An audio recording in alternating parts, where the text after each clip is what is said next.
If you own several rental limited liability companies, do you really need a separate bank account for every company, or can one account handle everything? The wrong setup can blur the records. If you misapply a tenant's deposits, you can create evidence that your supposedly separate companies are being treated as one entity, and that can be a real problem. Listen, I'm Clint Coons. I'm an attorney. I'm a real estate investor, and I'm going to show you the clean system, the legitimate exceptions, and the transfers that require documentations to make sure if you go down this road, everything will remain protected. All right, let's get started. Okay, so what am I going here? It's all in the nuance of how you do things. And so I talked about 10 LLCs here and having 10 separate bank accounts, but I'm just going to shrink this down. Let's assume that we're working with 4 LLCs right here. Okay, so I got 4 LLCs set up, and each of them got progressively worse as I was drawing them. But the fact of the matter is you have 4 properties in these limited liability companies like this. Now, if you've watched my other videos, you know that I'm a very strong proponent of using a holding LLC down here in Wyoming. So I'll put my Wyoming structure because I want everything to be consistent for what you've been watching. And if you're not unsure as to why we use the holding LLC, hey, check out some of my other videos on this so you'll understand that. In fact, I'm going to put a link right here to that video on the benefit of using a Wyoming holding LLC, and you'll understand the importance of that. Okay, so anyways, you've got this great structure created. You have the right system in place to protect your assets. Now, the question then becomes, where do you set up the bank accounts? Now, the cleanest structure, I tell this to people all the time, or if you want to make your life as easy as possible, then the cleanest structure is to have a bank account. Actually, let me go green here so you can see it. A bank account here, here, here, here, and here. Okay, so you need 5 accounts in this structure. If it was 10, you would need then 11 because a holding LLC definitely has to have its own account. Now, of course, with this type of structure, then you're going to run all the expenses, deposits, everything through each LLC's bank account like this. Each LLC is accounting for its own property. It's got its own balance sheet associated with it, its own P&L, and it's all managed through that one company. Now, that is the cleanest way. Now, the reason why I say it's the cleanest way to run your business is because, in my experience, most landlords tend to shirk their duty when it comes to the P&L and the balance sheet side of the equation. And that's really important when you want to obtain a loan going forwards for financing, or if you're preparing your tax return. Your CPA is going to want to see that information. So that typically, as I said, it doesn't happen, and that's unfortunate. But if you're going to go down this road, it's kind of like a safety gap for you in the sense that if you're not doing the P&L and the balance sheet and you're not paying attention to that side of your business, well, your bank statement, if you're running everything through that one account, somebody can pick that up and then recreate that for you. It's relatively simple. Now, this is the cleanest way to handle it. Now, how do some people handle this? Well, I've run into some individuals who've created structures where they don't do this. So they don't have separate bank accounts set up for each of their LLCs. And instead of using these accounts, they use this one Wyoming LLC down here, which is the owner of all the LLCs, and they just have one account there.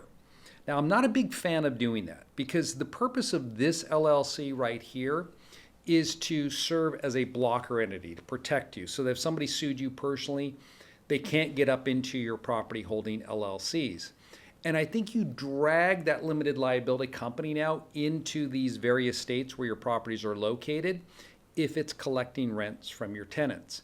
And that can be a serious problem for you. So for example, if this was a California rental, but the tenants are paying a Wyoming LLC, a slip and fall on that property or any claim against that property or that LLC would most likely drag that Wyoming company into the lawsuit as well as a defendant. And that's not what we want to do. So I would avoid having your tenants pay this Wyoming LLC. The only time this would work is when you have an out-of-state property manager. So if you're using a PM over here to manage all of your rentals, okay, then you could have the PM move the money. See, the PM, property manager, is the one dealing with the tenants, not your Wyoming LLC. PM's collecting the information. They're sending you an owner's statement to your Wyoming LLC. Now, Here's where it's important, if you follow this strategy, what you need to do. Now, if you self-manage, I'll show you what to do here in a minute on how to self-manage and avoid having multiple bank accounts if you don't want to go down that road. But let's first talk about this one. So if you use the PM structure, and I use this for my own, so what you're seeing here is how I handle my rentals. So by having the property manager there, when I receive my owner statement to my holding limited liability company, it breaks down each property. Now I take that owner statement and that money that comes into the account, okay, sits right there with that wire that comes in. I give that owner statement to my bookkeeper. And what my bookkeeper is going to do then is match everything up for each of these LLCs. So internally, I'm keeping this on the bookkeeping side. And we treat it as if the money was run through these separate LLCs from a bookkeeping standpoint, but literally it has not been run through the LLCs. It's all held by the holding company. Now, this next piece of information I think is critical, and you should do this. If you plan to go and use your holding company to collect the rents so you don't have to have bank accounts up here, then you need to do this. You should have 2 bank accounts here, okay, in your Wyoming LLC. Okay, first bank account is your operating and distribution account. Okay, that's what I would do there. The second one that you have down here is for your rent collection. Okay, so I want to keep those separate. I do not want to spend my rental income on operating expenses for this Wyoming LLC or for distributions. I just want to keep that trail completely different, because I think then what could happen is someone could argue, and this is where my mind goes, right? How do we remove arguments off the table? That is, if you're being sued, where would I try to attack a structure like this to try to break it and pierce the veil? This is an argument I would bring up. I would say, hey, they're collecting rent in this Wyoming LLC. It's part and parcel of the same. They don't have a separate operating account. It's just run all the money through the same entity account. Now, does it win the day? Probably not, but the point is, why have to defend that? Because it's just going to cost you money. It's much simpler to set up 2 accounts. So once I've handled all my bookkeeping and stuff on that side, and if there's any other expenses that need to be paid for these various properties, they get paid out of this account, then I move the money over here to my operating account and I take the distribution out from there. I think that's the better way to handle it than just keeping it inside of one account. Now, if you're not using a property manager and you're self-managing, now this is where I want you to do something completely different. So for those of you self-managed, the structure looks very similar to this. Let me just redraw it here. We've got our Wyoming LLC right here, and then we have our operating real estate LLCs that is up here holding the properties. Okay, we should just figure out a way to cut and paste this to make it a little quicker. All right, so here we are.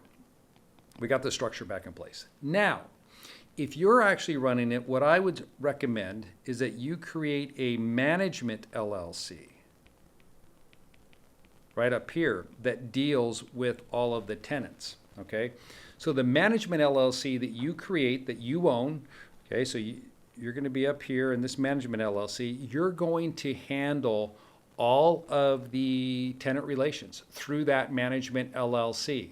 Now, when you use a management entity, okay, you want to make sure that you have a couple things here. I'm going to write these down. They're really important, okay? So number 1, you want to have a management agreement, all right, with each LLC. Okay, so you got to have a management agreement with each limited liability company stating that this company is going to manage the LLC and the property that it holds. That's really important right there. Okay, now, as far as the tenants are concerned and dealing with the tenants, the lease agreements. Okay, 2, okay, lease agreements. Okay, with Management LLC. Okay, so you could set up the lease agreements with the Management LLC as the one collecting the rents on behalf of the property owning LLC. So I would have that in place. Okay, number 3, you want to make sure that you have separate trust accounts set up for the tenant's deposits, all right? So you got to have or whatever it is in your state. Okay, so you just want to make sure you're separating out the tenant's deposits in separate account. All right, so that's what I make sure you have as well inside of that Management LLC. Now, the rental income. Remember I talked about having two bank accounts down here. If this was collecting the money, same way it works up here. You're going to have one bank account for deposits and one bank account for operating. So this bank account would collect tenant deposits, meaning rents. Okay, this one is for operation over here. Now, why do I say you have to have two accounts here? Because think of it this way. If you had that property manager over here and they put all their money into their operating account, and they just spent your money, other people's money on their operations, then it's all commingling. We want to keep separate what is the tenant deposits, the rental income, from the operating income. Because the way it works is that you collect the rent here. Now, all of that rent, it should not be used in the operations of this management company because the management entity does not own it, right? Who owns those rents? That's right, you do. You own the rents. So here's what we do then. After you take out a management fee for managing all this structure, let's say that the management fee is per property, $100 a month. So you pull out $400. Now, before I get some comments, well, Clint, why would you set it up for $400 a month? I just threw that out there just to make it simple. Of course, it's going to be more, but just stay with me here. Okay, don't need those comments. So whatever's left, what you would do then is you need to move that back down to here, right? So now we move it down here, goes into this account, and then the bookkeeping gets done for all of these, and then we move it over here and we distribute it out. See how that works? So it looks exactly like this structure right here. The only difference is that you're no longer using a PM. Instead you're using your own management company as your PM.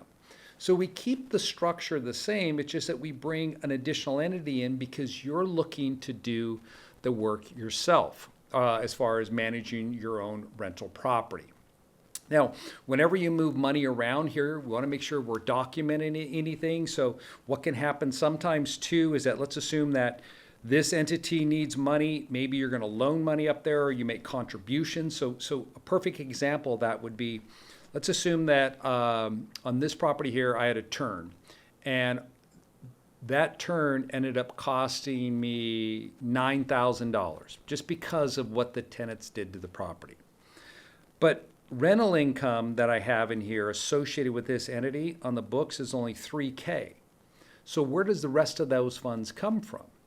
Well, what I would do is move all the money out of here, put it in my operating account for the Wyoming LLC, and then make a contribution of $6,000 to this and treat that as a contribution